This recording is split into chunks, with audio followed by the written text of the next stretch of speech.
Hello, I'm Kayla, a 36-year-old woman.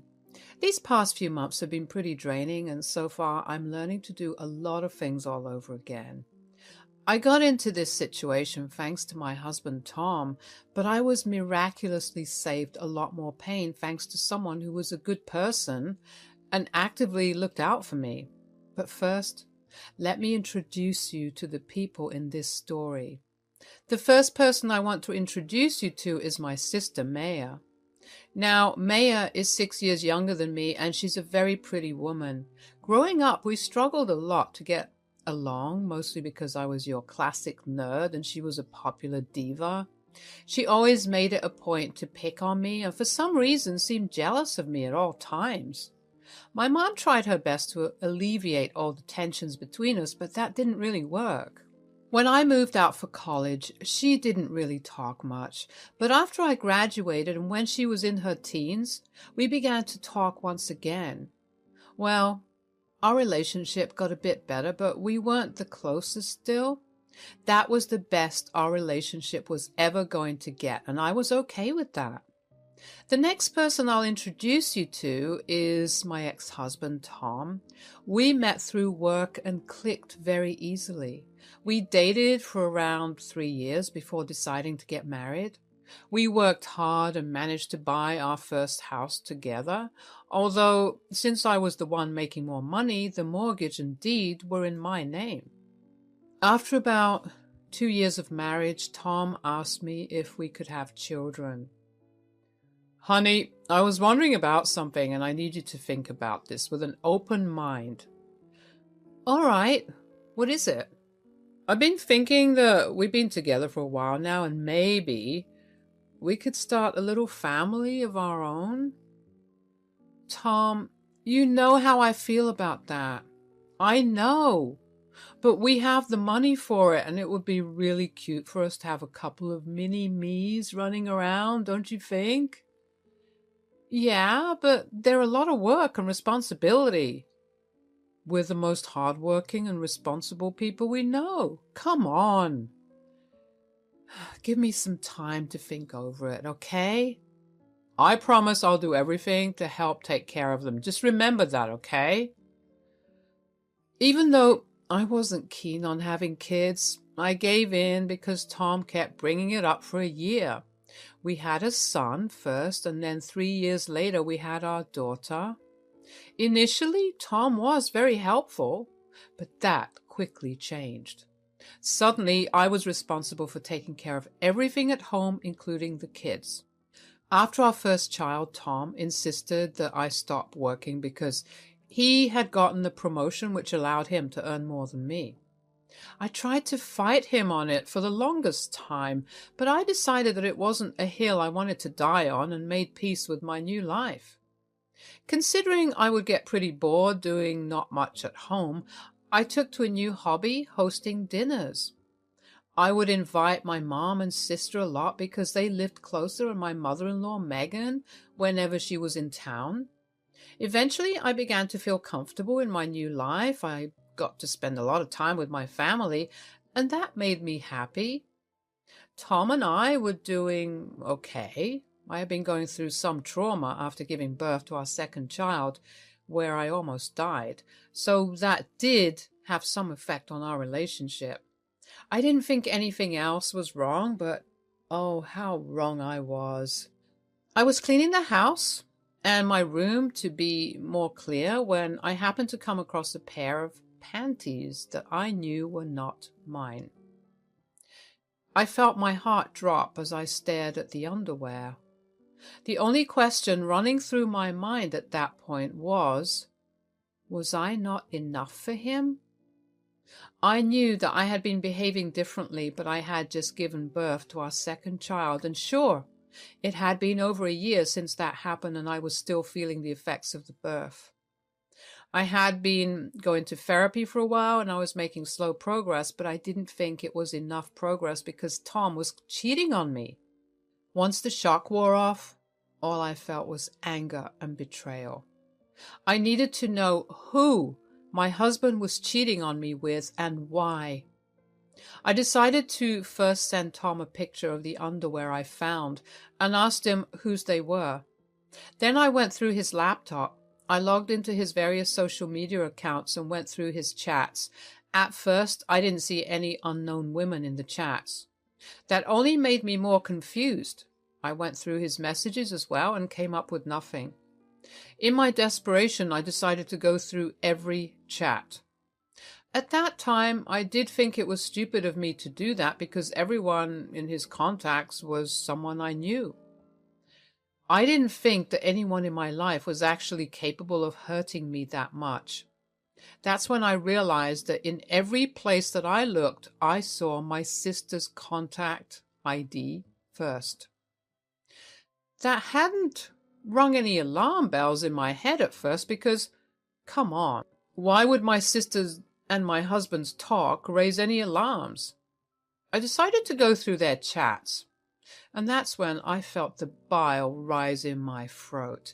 The chats were full of pictures and videos of them in bed, of messages telling each other how much they loved each other and plans for Tom to leave me.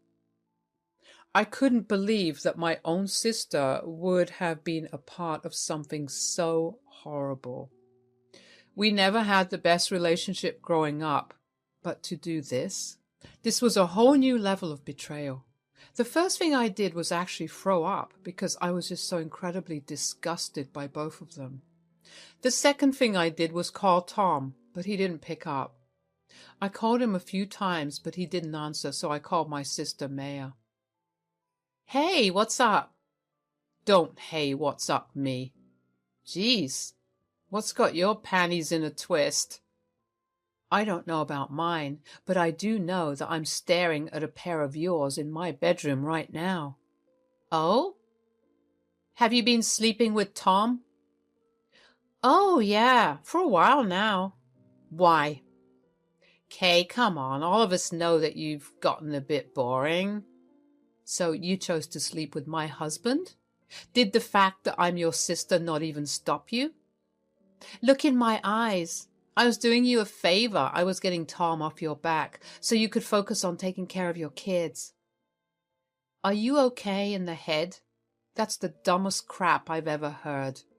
Look, we didn't mean for it to spiral this far, okay? I only did it because he kept making advances at me and then... He's a lovely guy, Kay. Yes, but he was my husband. Why would you actively take part in destroying our family? I just want what's best for Tom, okay? If I'm the best for him, then so be it. You are a disgusting human being. I cut the call after that. I couldn't believe her audacity. I just laid in bed and cried for a long time. I didn't think my life would have ever come to that point. At some point, my youngest child woke up and began crying for food, so I busied myself with taking care of her. I felt like a shell of a human being as I carried on with the rest of my day. I couldn't let my kids know that something was severely wrong. That was not something for them to worry about. I picked up my oldest from school and made dinner for the three of us. The kids kept asking where their dad was, and I had no answer to give them. I lied and told them that he was working late. At some point, though, my anger morphed into concern. It was nearing 11 at night, and Tom hadn't gotten back home yet. I tried calling him multiple times again and got no response. I tried calling my sister to see if he was at least there with her, but he didn't pick up either.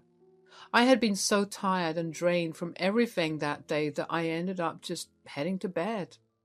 I desperately hoped that when I woke up, everything that happened that day would have been a bad dream. If that day was a bad dream, it only got worse the next morning. When I woke up, I immediately felt like something about the room was off. I looked around and realized that there was not a thing that belonged to Tom in the room. I hurriedly looked through the cupboards and drawers, and all his clothes and knickknacks were gone. I scoured the house, and almost all his things, except like really non-consequential or important things, were gone. I couldn't believe it. Like a coward, Tom had just left me, instead of even trying to communicate with me. He must have come back home very, very late at night while I was asleep and silently packed all his things up. I didn't know what to do or feel. All I knew was that my kids needed to be taken care of first, and then I'd deal with everything else. I woke up, bathed, and fed my kids before dropping the oldest at school and then going to my mom's place with the youngest. My mom could tell something was up with me because I was being vacant. All that was going through my head was how I was going to possibly raise 2 kids on my own. Whenever I snapped back to reality, I realized that I also had to be the one who broke the news to my mother about my sister and husband. Eventually, my mom couldn't hold herself back anymore and asked me what was wrong. Okay, I've put up with your weird silence for long enough. What's wrong? I don't know how to tell you this. Why don't you try and start from the beginning? Well, I found out that Tom has been cheating on me for a while now. What? What do you mean? Yeah, I found a pair of underwear that wasn't mine and I texted him asking him whose it was. Well, he decided not to respond and instead just left me. Left you? What do you mean? I woke up this morning and all his stuff was gone. Gone? What do you mean by gone? You didn't stop him? I didn't even know when he came back home. I fell asleep at around 12 a.m., and when I woke up, the house didn't have anything of his in it. Oh my God, oh my poor girl, I'm so sorry this happened to you. Yeah, well, it gets worse. Oh no, what is it? Do you want to know who Tom cheated on me with? You mean you know who he cheated on you with? Oh yeah, I went snooping through his things to find out. I would never have accepted that behavior under usual circumstances, but this one's different. So who is it? Maya. Excuse me? What? Are you serious? Yep. My husband has been cheating on me with my own sister. I called her to ask her about it, and she seemed nonchalant about it. She just told me that they were in love with each other and she wanted what was best for him. She believed she was the best for him, so she was going to keep being with him. What in the world are you saying? Oh my God. What has Maya done? I don't even know how I'm going to survive. I have 2 kids to raise and I have to find a job too. Look, why don't you just get some rest while I process what you just told me? I'll be here to help you out, okay? Yeah, okay. Thanks, Mom. I had been numbed by everything that had happened, so it was relatively easier to tell my mom about everything. I ended up going to sleep while my mom took care of my youngest. When I woke up, I heard my baby crying and my mom yelling. I hurried out of the room to comfort my child and saw my mother on the phone. She looked mad. She hung up the phone a couple of seconds later and looked surprised to see me standing there. She apologized for the noise and didn't elaborate any further, but I knew that she had been giving Maya a piece of her mind. Over the next few days, Mom came to stay with us because it was easier to have one person move in than 3. Maya kept trying to contact her mom, but she asked me to block Maya. It was really nice to have someone validate my emotions when all I felt was alone. I found out through a couple of mutual friends that Tom and Maya had gotten married. They reached out to me, concerned and confused. I had to humiliatingly explain things to them, but they were all thankfully comforting. All of them blocked both Tom and Maya and refused to associate with them. But from what I found out, both of them got married the day after Tom abandoned the kids and me. That stung like crazy to find out. But I mean, I shouldn't have not expected that from the both of them. When I told my mom about it, she was even more furious. If there's one thing you should know about my mom, it's that she's a very mild-tempered woman, and it generally takes a lot to get her angry, so it was really surprising to see her get so furious and upset with my sister. It was also great to have my mom's support financially. She was in no way obligated to help me out, but she really did do her best for the 3 of us. She helped me get a couple of job interviews too, because I really wanted to contribute to the family since Tom wasn't there to stop me anymore. Taking care of the kids was easy, but when they asked questions about Tom, I had to fight to not break down. Still, we made it through. A week had passed when I received the letter. The letter was sent from Tom, and I wanted nothing to do with it. I thought that the letter was some type of apology, so I didn't want to read it. I was done with him, and a week was way too long to try and make amends, aside from the fact that he literally displayed the biggest act of cowardice I have ever seen by quietly running away from his family. So I did the next best thing I could think of. I burned the letter. However, after I burned the letter, I couldn't help but be curious about what was in it. Sometimes I would find myself wishing that I had at least read it before burning it, but then I'd come to my senses and remember that nothing he'd said would have changed my view of him and his actions, so I'd let it be. The next day, my mom and I had made plans to take the kids to the fair. We had a great time, and it was fun to be in a lively atmosphere after the bleak reality I had been living. I finally got to enjoy myself, and I laughed for the first time in what felt like a long time. My mom and I de-stressed that night over a bottle of wine where I told her about the letter. So last night something came in the mail for me. Oh? What was it? It was a letter from Tom. What? What did it say? I don't know. What do you mean? You opened it, right? No, I didn't want to deal with anything he had to say, so I burned the letter. You burned the letter? Kayla, what if they were official divorce papers? The envelope didn't look legal whatsoever. I know it wasn't that. Well, all right.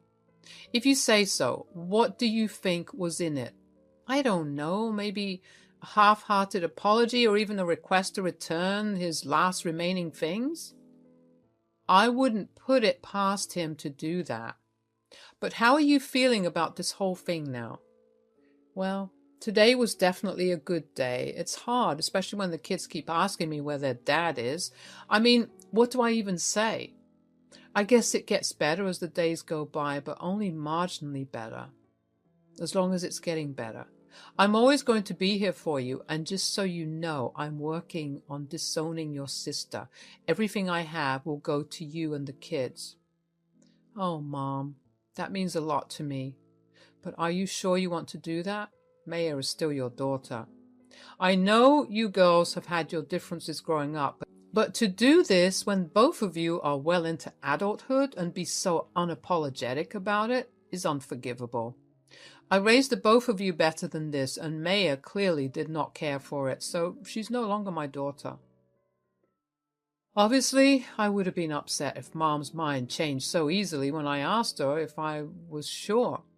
But I knew that Maya was still a baby that she had birthed. I mean, I could never imagine how hard it must have been for my mom to do that, because I could never imagine doing that to my kids. It only made me even more grateful to have someone so supportive of me with me. Another 3 days go by, and I get a knock on the door. That was strange, because I had not been expecting any guests, and aside from my mother, who was at work, there was no one who ever came over. I cautiously opened the door and saw 2 gentlemen standing in black suits. I only opened the door slightly, and I asked them who they were. They informed me that they were lawyers and had come over to deliver something to me. They handed me a note first and then a check. It was written out to me, and it was a whopping $750,000. My jaw fell to the floor when I saw the amount. I tried to tell the lawyers that there must have been a grave mistake, but they assured me there wasn't, and they urged me to read the note. The first lines on the note were, "Thank you for saving me." As the note carried on, I realized that this money was from my mother-in-law, Megan. In her letter, she went on to explain that she had been in town 3 days ago and stopped by our place to visit the 4 of us, but no one was home. She called Tom, and he tried to make a big show about entering the house, but his keys wouldn't work. I had the locks changed immediately after he had left. The letter continued with Megan explaining that she had felt something was off because Tom had been behaving weirdly, so she forced him to tell her what was wrong. He had admitted everything, and she was disgusted by his behavior. She explained that she felt bad for putting me through something so horrible, but she wanted to let me know that all her inheritance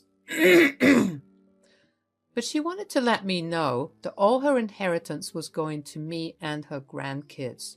She thanked me for saving her from making the wrong decisions and entrusting her son with all her assets. So that was what the check was for. The lawyers then informed me that Megan had been terminally ill and had passed away just the previous day. She had expressed very clearly that she wanted me to have the money as soon as she died because she wanted her daughter-in-law and grandkids well looked after.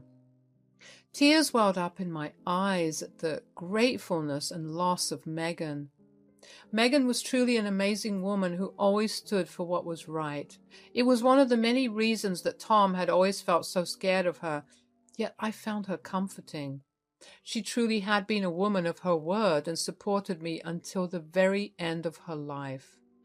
A few days later, I got a call from Tom. I already knew what was going to happen, but I wanted to humor myself. "What did you do?" "What do you mean?" "You know what I mean. Tom, you need to be clearer. What are you talking about? Why weren't you at home that day? I specifically asked you to do that." "When did you ask me?" "I sent you a letter asking you to just play along with our old selves while my mom visited for that day." "Oh, is that what the letter said? Did you not read it?" "No, I burned it before I could read it." "You robbed me. My mother was going to make my life easier with the inheritance, but you stole it because you're a selfish person." "That's really rich coming from you. You abandoned your family and only contacted me when it involved your inheritance." "You can't stop love. I did what was right for me." "And your mother did what was right for us. Don't contact me or the kids ever again. Goodbye." After that, things moved pretty quickly. I had served Tom with divorce papers, and I was also granted full custody of the kids. Tom tried to contest the inheritance, but Megan had made it explicitly clear that I was the one who was to receive it, so Tom did not win.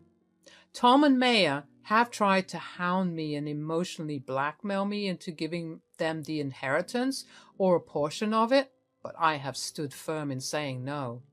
Life has gotten significantly easier since we got the money. I set aside a good portion of it for my kids' college funds, and I invested a good portion of it as well. My mom has been able to retire while I have begun working. My kids have finally accepted that their dad won't be coming back, and when they're old enough, I plan on telling them everything. I'm still dealing with the pain of everything, but I know that there's only one way to go from here, and that's up.